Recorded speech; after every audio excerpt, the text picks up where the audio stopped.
Agartala rail স্টেশনে গাঁজা সহ আটক 2 জন। রেল পুলিশ সূত্রে জানা যায়, গতকাল রাত 11টা নাগাদ আগরতলা রেল স্টেশনে রুটিন চেকিং এর সময় 2 জন যুবক পুলিশ থেকে পালিয়ে যাওয়ার চেষ্টা করে। তখন জিআরপি পুলিশ তাদেরকে আটক করে তল্লাশি চালায়। তল্লাশিতে তাদের পিঠে থাকা 2টি ব্যাগ থেকে মোট 6 কেজি 770 গ্রাম শুকনো গাঁজা উদ্ধার করা হয়, যার আনুমানিক বাজার মূল্য 1 লক্ষ টাকা হবে বলে জানিয়েছে পুলিশ।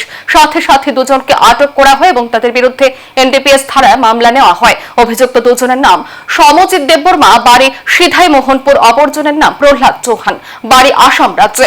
পুলিশ তাদের জিজ্ঞাসাবাদ করে তাদের সঙ্গে আর কারা জড়িত সে ব্যাপারে অনুসন্ধান করছে। তাদের বিরুদ্ধে এনডিপিএস ধারায় মামলা নিয়ে কোর্টে তোলা হবে বলে জানিয়েছে রেল পুলিশ। গতকাল রাত্র 11টার সময় আমাদের আগরতলা জিআরপিএস থানার স্টাফ অফিসার এবং পার্শ্ববর্তী আরপিএফ স্টাফ মিলে যে আমাদের নর্মাল চেকিং চলে রাত্রিবেলায়, তখন চেকিং করার সময় হঠাৎ থেকে যে 2 জন ছেলে, তাদের 2 জনের পিঠে পিট্টু ব্যাগ ছিল, তারা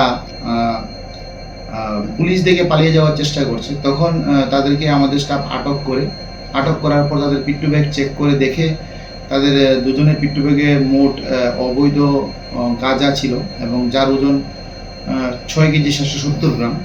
তাদের নাম যথাক্রমে একজনের নাম হলো সমজিৎ দেববর্মা, যার বাড়ি আমাদের সিধাই মোহনপুর থানার অন্দরে, এবং আরেকজনের নাম হলো প্রহ্লাদ চৌহান, ওর বাড়ি আসাম রাজ্যে।